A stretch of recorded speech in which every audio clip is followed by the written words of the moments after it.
नमस्कार, जय Hind, good morning, Radhe Radhe. आप सभी को Sharma sir India YouTube channel पर स्वागत है। आज का इस रीजनिंग वीडियो का पहला सवाल देखिए क्या है। Complete the analogy. ठीक है, अब यहां पर बोला है कि L/4 है तो J/2 क्या होगा। L से किस तरह से 4 आया, जो लॉजिक से L से 4 आया वही लॉजिक से J से भी आंसर निकलेगा। तो पहले देखते हैं पहला वाला में L से 4 कैसे आया। वैसे L का प्लेस वैल्यू कितना होता है, L यानी कि 12। अगर हम इसको 3 से डिवाइड कर देंगे तो कितना आएगा, 4 आएगा। अब यहां पर J का वैल्यू होता है 10। अब 10 को हम 3 से डिवाइड करने पर 3.33 आएगा, लेकिन वो तो ऑप्शन में ही नहीं है तो वैसे नहीं निकलेगा। और अगर हम 12 से -8 कर देंगे तब भी 4 निकाल सकते हैं। अब यहाँ पर 10 से -8 कर देंगे तो कितना आएगा, 2 आएगा। 2 भी ऑप्शन में नहीं है तो इस तरह से नहीं होगा, यहाँ पर कोई दूसरा ही लॉजिक छुपा हुआ है। ठीक है, अब देखते हैं और लॉजिक।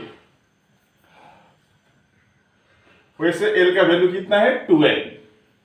अगर हम इनको 12 में 1 है, 1 का स्क्वायर कर देंगे और 2 का स्क्वायर कर देंगे तो कितना होगा, 1 का स्क्वायर 1 होगा, इंटू 2 का स्क्वायर कितना होगा, 4। तो 1 इंटू 4 4। ऐसे भी हम 4 निकाल सकते हैं। ठीक है, अब J का भी वैसे ही करके देखते हैं। J equal to 10। तो यहाँ पर 1 और 2 को स्क्वायर कर दिया, तो यहाँ पर भी हम 1 और 0 को स्क्वायर कर देंगे। 1 का स्क्वायर 1 होगा और 0 का स्क्वायर 0। अब 1 इंटू 0 कितना होगा, 0 होगा। ऑप्शन में है कहीं आपका सी ऑप्शन में 0 है तो आपका क्वेश्चन मार्क की जगह पर क्या आ जाएगा, 0 आ जाएगा, यानी कि आपका सी ऑप्शन सही जवाब होगा। ठीक है, ये रहा अगला सवाल। यहाँ पर बोला है कि अगर प्लस का मतलब माइनस है, माइनस का मतलब इंटू है, इंटू का मतलब डिवाइड है और डिवाइड का मतलब प्लस है, तो यहाँ दिए गए इक्वेशन में क्वेश्चन मार्क की जगह पर क्या आएगा। ठीक है, तो हम इसको चेंज करके देखते हैं, प्लस की जगह पर माइनस वैसे देख देखते हैं। तो हम 28, यहाँ पर 6 है, 4 है, 14 है और इधर भी 14 है। अब माइनस की जगह पर क्या देंगे, माइनस की जगह पर इंटू बोला है तो इंटू, डिवाइड की जगह पर क्या है, प्लस है, प्लस, प्लस की जगह पर क्या बोला है, माइनस, और इंटू की जगह पर आपका डिवाइड बोला है, तो ऐसा बनेगा। ठीक है, तो बोर्डमस रूल के अनुसार सबसे पहले हमें क्या करना होगा, पहले हमें डिवाइड को देखना होगा। तो 28, बाकी को हम जैसा था वैसे ही लिखेंगे, -14 डिवाइड बाई 14 1 होगा। डिवाइड के बाद मल्टीप्लाई करना होता है बोर्डमस में। तो अब 28 इंटू 6 कितना होगा, 8 6 are 48, hand over 4, 6 2 are 12 plus 4 16, 168 plus 4 minus 1 कितना होगा, 3 होगा। तो 168 प्लस 3 कितना होगा, 171, यानी कि आपका बी ऑप्शन सही जवाब होगा। यहाँ पर इस सवाल को देखिए, P प्लस Q, मतलब प्लस का मतलब मदर है, माइनस का मतलब ब्रदर है, इंटू का मतलब वाइफ है, डिवाइड का मतलब फादर है और हैज का मतलब क्या है, डॉटर है। ठीक है, इतना ठीक है ना। अब आगे देखिए, based on the above how is R related to M. R क्या लगता है एम का, एम क्या लगता है आर का, वो नहीं बोला है। आर क्या लगता है एम का, जो पहले आया उसको निकालना है। ठीक है, आर पहले आया है, एम पीछे आया है, तो आर का बात पूछ रहा है। अगर M minus T has G into S minus R has N है तो आर एम का क्या लगता है, वही हमको निकालना है। अब देखिए इसको कैसे निकालेंगे, पहले इसको करेंगे हम, 2 2 करके निकालना होगा। उससे पहले एक बात याद रखिए, आर का बात पूछा है, आर के पीछे क्या है वो हमेशा याद रखिए, पीछे क्या है, हैज है, हैज का मतलब डॉटर है, मतलब आर क्या होगी, फीमेल होगी। तो आपका यहाँ पर तीसरे ऑप्शन में क्या है, ब्रदर सन, तो आपका ये तो नहीं होगा क्योंकि फीमेल में होगी, आर फीमेल है, पता चल गया, क्योंकि आर के पीछे हैज है, हैज का मतलब डॉटर, आर डॉटर होगा किसी का। यार कोई भी हो, डॉटर होगा या वाइफ होगा या मदर होगा या ग्रैंड डॉटर होगा, ऐसा कुछ होगा, लेकिन फीमेल में होगी आर, तो ब्रदर सन नहीं होगा। अब देखते हैं, इसको बना के देखेंगे आप, ठीक है। m माइनस टी, माइनस का मतलब m is the brother of t होगा। m क्या है, हम पुरुष को, मेल को हम प्लस करेंगे और फीमेल को माइनस करेंगे। m is the brother of t, m t का भाई है, ठीक है। अब इतना हो गया। अब ये बनाएंगे हम।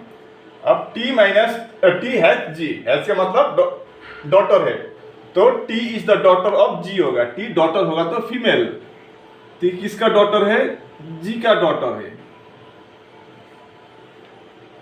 अब g इंटू एस, अब इधर का करेंगे, g इंटू एस, इंटू का मतलब वाइफ है, g वाइफ है किसका, s का,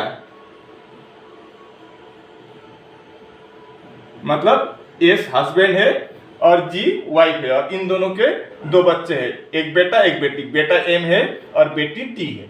इतना समझ में आ गया। अब s minus R, s minus R मतलब, r माइनस का मतलब क्या है, ब्रदर है, तो s ब्रदर है, किसका ब्रदर है, r का ब्रदर है। अब r हैज n करेंगे, हैज का मतलब डॉटर है, r is the daughter of n, ऐसा बनेगा। अब देखिए n के दो बेटे बेटी है, बेटी का नाम r है, बेटे का नाम s है, s का शादी g के साथ हुआ है, s के पत्नी g है, और s और g के दो बच्चे हैं, बेटा m है, बेटी t है। अब सवाल में क्या पूछा है, r क्या लगता है m का, r कहाँ है, यहाँ है, इसको मैं रेड कलर से दिखा देता हूँ। आपका r इधर है और m इधर है, तो r क्या लगता है m का, ऐसा होगा। तो r क्या लगता है m का, m किसका बेटा है, s और g दोनों के बेटे हैं, s पापा है m का, और ये क्या है, कौन होगी, तो पापा की बहन है, ठीक है। m के पापा s है और s के बहन है r, तो पापा की बहन होगी r। तो आपका फादर सिस्टर, आपका बी ऑप्शन राइट आंसर हो जाएगा, ठीक है। उम्मीद है कि आप इसको भी अच्छी तरह से समझ गए होंगे, बी ऑप्शन राइट आंसर। इस सवाल को देखिए, find the mirror image of, इसका हमें मिरर इमेज निकालना है, तो इन चारों में से कौन सा वाला होगा। मैं आप लोगों से एक मेरा एक्सपीरियंस या मेरा अनुभव बोले वो आप लोगों से शेयर करना चाहता हूँ। आप लोग हमेशा वीडियो तो मेरा हो या किसी और का यूट्यूब में आप वीडियो तो देखते हैं, लेकिन आप एक काम कीजिए, हमेशा अपने साथ एक बुक या नोटबुक और एक कलम भी हमेशा रख लिया करें, और जब क्वेश्चन देखें तो वीडियो पॉज करिए और उसके बाद खुद आप आंसर निकालने का प्रयास करिए, और जो यूट्यूब में जो टीचर सिखाता है दिखाता है वो उसके साथ कंपेयर कीजिए बाद में, ठीक है। सिर्फ आप वीडियो देखते जाएंगे तो आप दिन में 5 घंटा 6 घंटे आप वीडियो देखें, आपका कोई एक्सपीरियंस नहीं होगा, उससे आप नहीं निकल पाएंगे, क्योंकि आपको खुद को करना ही होगा, ठीक है। आप इसलिए आप किसी का भी वीडियो देखें, आप हमेशा एक पेपर और या अथवा एक नोटबुक लीजिए और एक पेन भी लीजिए, और सर जो देता है क्वेश्चन उसको देखिए अच्छी तरह से, और ऑप्शन को भी कॉपी करके आप खुद आंसर निकालने का प्रयास कीजिए, तभी आपका एक्सपीरियंस भी होगा, नहीं तो सिर्फ वीडियो देखकर कभी एक्सपीरियंस नहीं होगा, ये बात याद रखिए। अब इस सवाल को देखिए, यहाँ पर इसका हमको मिरर इमेज निकालना है, तो इन चारों में से कौन सा वाला होगा। तो मिरर इमेज इस तरफ अगर दिया है मिरर, तो यहाँ बनेगा। मिरर इमेज क्या होता है, अगर इस तरह या आपके राइट हैंड साइड में या लेफ्ट हैंड साइड में हो तो आपका डायरेक्शन चेंज होता है, और अगर मिरर इमेज नीचे या ऊपर दिया, इस मिरर को अगर ऊपर या नीचे दिया हो तो वो वाटर इमेज बनेगा, याद रखिए, ठीक है। लेकिन साइड में लेफ्ट या राइट में हो तो आपका मिरर इमेज बनेगा। तो मिरर इमेज में क्या होता है, लेफ्ट का राइट, राइट का लेफ्ट, उल्टा होता है, डायरेक्शन चेंज होता है। तो मिरर इधर है, मिरर के सामने क्या है वो हमेशा याद रखिए। पहले इस सब को छोड़िए, बीच आसान फॉर्मूला यहाँ पर ऐसे देने से, बीच में क्या है वो देखिए, क्या है, एस है। एस जो ओरिजिनल एस ऐसा होता है, तो उसका मिरर इमेज कैसा बनेगा, इस तरह का बनेगा। तो आपका डी ऑप्शन तो होगा ही नहीं, देखने की जरूरत ही नहीं है, क्योंकि एस जैसा का तैसा ही है। तो इसको हटा देंगे। अब इन तीनों में से कोई एक होगा। तो पहले यहाँ पर क्या आएगा, मिरर के सामने क्या है वो देखिए, आगे क्या है वो मत देखिए। इधर मिरर इधर है तो मिरर के सामने यहाँ पर क्या है, एरो है। तो एरो ऐसा होगा, नीचे के तरफ जा रहा है तो नीचे के तरफ ही जाएगा, क्योंकि ये मिरर इमेज है। अगर वाटर इमेज होता तो ऊपर के तरफ जाता है, डायरेक्शन चेंज होता है। लेकिन यहाँ पर मिरर इमेज है तो नीचे का तरफ जा रहा है तो नीचे के तरफ ही जाएगा। तो आपका ये ऊपर के तरफ जा रहा है तो ये आपका नहीं होगा। अब इन दोनों में से कोई एक होगा। उसके बाद यह इस साइड क्या है, ट्राइंगल है। ट्राइंगल इसका दूर साइड में है, मिरर से दूर में है तो मिरर से दूर साइड में ही होगा आपका क्या, ये ट्राइंगल। अब ये एरो बाहर से मिरर की तरफ जा रहा है, मिरर इधर है तो ऐसा होगा, बाहर की तरफ से मिरर की ओर जा रहा है। अब यहां पर इस दोनों में देखिए, अब लगभग सेम ही है। अब सर्कल बनाएंगे हम और बीच में एस बना देंगे। अभी तक सेम है। अब ये देखिए, इससे हमारा आंसर निकल आएगा। सर्कल के अंदर ये जो लाइन है वो कैसा है, हॉरिजॉन्टल है। तो ये हॉरिजॉन्टल ही होगा, वर्टिकल नहीं होगा। तो ऐसा होगा। लेकिन यहाँ पर क्या है, वर्टिकल है, हॉरिजॉन्टल इधर है। तो आपका सी ऑप्शन सही जवाब होगा। इस सवाल को देखिए, सवाल में बोला है कि यहाँ पर क्वेश्चन मार्क की जगह पर क्या होगा वही हमको निकालना है। EDC GHI MLK OPQ UTS और क्वेश्चन मार्क। तो हम क्या करेंगे, प्लेस वैल्यू लेके चेक करेंगे, ठीक है। तो सभी का प्लेस वैल्यू लिखने की जरूरत नहीं है, पहले हम एक एक करके करेंगे। तो ई है यहाँ पर, ई का मतलब 5। DC का लिखने की जरूरत नहीं है, पहले हम पहला अक्षर सभी का उससे ट्राई करेंगे। G का मतलब 7 है, M का मतलब 13 है, O का मतलब 15 है, U का मतलब 21 है, ठीक है। अब यहां पर देखिए 5 और 7 के बीच का डिफरेंस क्या है, 5 + 2 7। अब 7 और 13 दिया है तो 7 + 6 13, ठीक है। अब यहाँ पर 13 और 15 है तो 13 + 2 15, और यहाँ पर 15 और 21 है तो 15 + 6 21। तो अगला क्या होगा वही हमको निकालना है। तो यहाँ पर देखिए +2 + 6 +2 + 6, तो अगला फिर +2 होगा। तो 21 + 2 23 होगा। 23 का मतलब आपका क्या होगा, W। तो स्टार्टिंग में क्या आना चाहिए, W। स्टार्टिंग में W आपका D ऑप्शन में है तो आपका D ऑप्शन सही जवाब होगा, ठीक है। इस सवाल को देखिए, if black is called pink, pink is called yellow, yellow is called red, red is called orange, orange is called white, white is called blue, blue is called purple, then what will be the colour of human blood. ये आसान सा सवाल है। अब किसको क्या बोलता है वो इतना सब देखने की जरूरत ही नहीं है। मेन सवाल यहां से स्टार्ट होता है, what will be the colour of human blood. मनुष्य के शरीर में जो खून होता है या रक्त बोलता है, मनुष्य के शरीर में जो खून होता है उसका कलर क्या है वही पूछा है। ये सब इतना दाया बाया इधर उधर देखने की कोई जरूरत ही नहीं है, हमको इस पर फोकस करना है। What will be the colour of human blood, human blood के कलर क्या होता है, कौन सा वाला होता है। तो ह्यूमन ब्लड का कलर क्या होता है, रेड होता है। लेकिन रेड को क्या बोलता है, red is called orange. Red को क्या बोलते हैं, ऑरेंज बोलते हैं। यहाँ पर वही लिखा है। येलो इज कॉल्ड रेड, इसको देखना मत क्योंकि रेड हमको चाहिए पहले। What will be the colour of human blood, human blood का कलर क्या है वो पहले हम उसको जानेंगे। रेड है तो रेड से जाएंगे आप, रेड इज कॉल्ड ऑरेंज। तो आपका बी ऑप्शन सही होगा, रेड इज कॉल्ड ऑरेंज। इस सवाल को देखिए, what will be the angle form between the our and minute hands eight right 3:30। मतलब मान लीजिए ये एक घड़ी है, इस तरह का घड़ी है, 12, 3, 6 और 9, 1, 2, 4 5 7 8 10 11। कितना बजा है? 3:30। तो मिनट का सीधा ऐसा होगा, ये आपका मिनट वाला सुई होगा, ठीक है।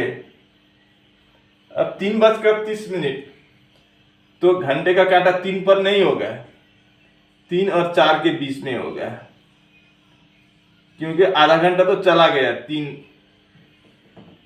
आधा घंटा इधर चला गया, 30 मिनट हो गया, तो 4 बजने में भी 30 मिनट ही बाकी है। 3:30 चला गया तो 4 बजने में भी 30 मिनट है, तो 3 और 4 के बीच में होगा घंटे का सुई, और मिनट का सुई आपका ठीक 6 के सीधा होगा, याद रखिए। अब इन दो के बीच में कितना डिग्री होगा वही पूछा है। इधर का भी हो सकता है, इधर का भी हो सकता है, दोनों तरफ से हमारा एंगल या कोण निकलता है, एंगल, ठीक है। तो यहाँ पर आंसर निकालने से हमको पता चल जाएगा कि बाहर वाला पूछा है कि अंदर वाला पूछा है। अब इसका फार्मूला क्या है पहले वो हम जानेंगे। थीटा बराबर क्या है आपका फार्मूला? थीटा बराबर 38, ठीक है। उसके बाद हम क्या करेंगे? -11 डिवाइड बाई 2 इंटू m, ठीक है।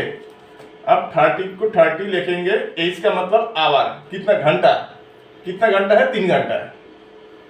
-11/2 इंटू m, मिनट, मिनट कितना है? 30, ऐसा होगा, ठीक है। मैं इसको साफ कर देता हूं।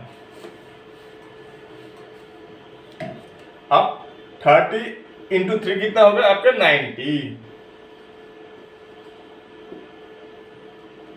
-2 से हम 30 को 15 टाइम काट सकते हैं, तो 11 इंटू 15 कितना होगा? 165। अब 90 - 165 कितना होगा? -75। अब तो डिग्री तो माइनस में नहीं होगा, तो क्या करेंगे हम? देखिए, मैं इसको दोबारा बना देता हूँ। यहाँ पर दोबारा बनाने के लिए अनपढ़ है, तो हमको इसको दिखाना होगा, नहीं तो कंफर्म नहीं होगा किसी को। क्लियर होने के लिए ये दिखाएंगे, मैं दिखाऊंगा, ठीक है। अब बड़ा वाला कांटा ऐसा होगा, मिनट का सुई 4 5। अब ये छोटा वाला किधर होगा? यहाँ होगा, 3 और 4 के बीच में, ठीक है। अब इन दो के बीच का डिग्री है, बाहर का तो बहुत ज्यादा होगा, क्योंकि टोटल 360 डिग्री होता है एक पूरा राउंड में, लेकिन यहाँ पर आंसर कम आ रहा है, तो ऑप्शन में कम है, तो अंदर वाला पूछा है। तो कितना होगा? -75 दिया, तो वो माइनस में तो नहीं होगा कभी भी, तो वही हम 75 ही इसको पकड़ेंगे। क्योंकि अब देखिए, एक घड़ी में पूरा सर्कल में कितना होता है? 360 डिग्री होता है, ठीक है। तो 5 बजे से 6 बजे 1 घंटा में कितना डिग्री होगा? 30 डिग्री होगा। 12 घंटा में अगर 360 होगा, तो 1 घंटे में कितना होगा? 1 आवर में आपका 30 डिग्री होगा, है कि नहीं? 1 घंटा में 30 डिग्री होगा, तो 12 घंटा में 360। अब यहाँ पर देखिए, 3 और 4 के बीच में है, 3.5 है, मतलब 3 और 4.5। अब यहाँ पर पहले ये देखिए, 5 और 6 के बीच में, तो फिर कितना होगा? 30 डिग्री होगा 1 घंटा में। यहाँ पर 30 डिग्री, 4 और 5 के बीच में भी 1 घंटा है, तो यहाँ पर भी आपका 30 डिग्री होगा। अब इधर देखिए, 3 और 4 के बीच में है ये, मतलब आधे में है, तो आधे में होने से 30 का आधा कितना होगा? 15 होगा।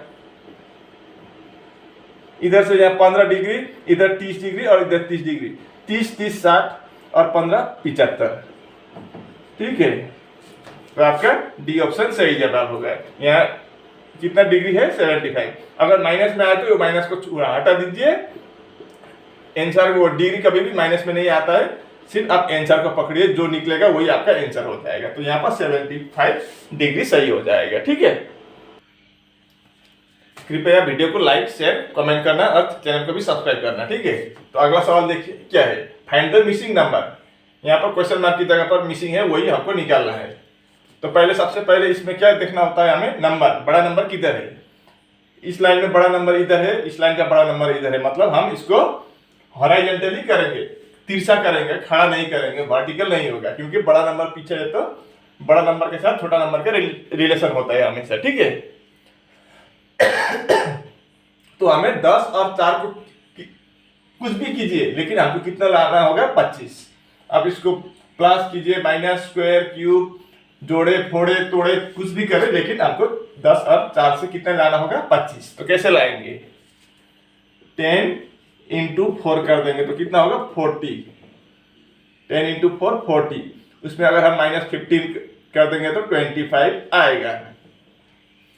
तो यहाँ पर भी वैसे ही करेंगे, 6 इंटू 3 18, -15 करेंगे तो 3 आना चाहिए, 12 है, तो ऐसे नहीं होगा।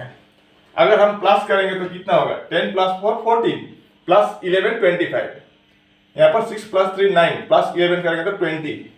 तो इस तरह से भी नहीं निकलेगा। तो यहाँ पर क्या लॉजिक है, वही हमको मेन क्रैक करना है, ठीक है, लॉजिक बात को। तो यहाँ पर एक इस तरह से भी हम निकाल सकते हैं। देखिए, अगर हम 10 का स्क्वायर कर देंगे तो कितना होगा, 100 होगा। 10 का स्क्वायर 100। अब उस 100 को हम 4 से डिवाइड कर देंगे। 4 से अगर हम 100 को डिवाइड कर देंगे तो कितना आएगा, 25 आएगा। इस तरह से भी हम निकाल सकते हैं। अब दूसरा वाला में देखिए, हम 6 का स्क्वायर करना होगा, तो फिर पहला वाला नंबर, तो 6 का स्क्वायर कितना होगा, 36। अब उसको हम 3 से डिवाइड करेंगे, जैसे यहाँ पर 4 से किया था, यहाँ पर 3 से करेंगे। 36 को अगर हम 3 से डिवाइड करेंगे तो कितना आएगा, 12 आएगा। ये 12 भी आ गया। तो अब उसी तरह से हम इसका निकालेंगे, लॉजिक हमको पता चल गया। अब हम इसमें 7 का स्क्वायर कर देंगे तो कितना आएगा, 49 आएगा। अब 7 का स्क्वायर, अब उसको हम 7 से डिवाइड कर देंगे। तो अगर हम 49 को 7 से डिवाइड कर देंगे तो कितना आएगा, 7 आएगा। यानी कि क्वेश्चन मार्क की जगह पर क्या आ जाएगा, 7 आ जाएगा। आपका ये ऑप्शन सही जवाब होगा, ठीक है। और इसी के साथ आज का ये वीडियो से यहीं पर समाप्त होता है। अगर वीडियो अच्छी लगी तो वीडियो को लाइक, शेयर, कमेंट और चैनल को सब्सक्राइब करना। आपका दिन शुभ हो। धन्यवाद।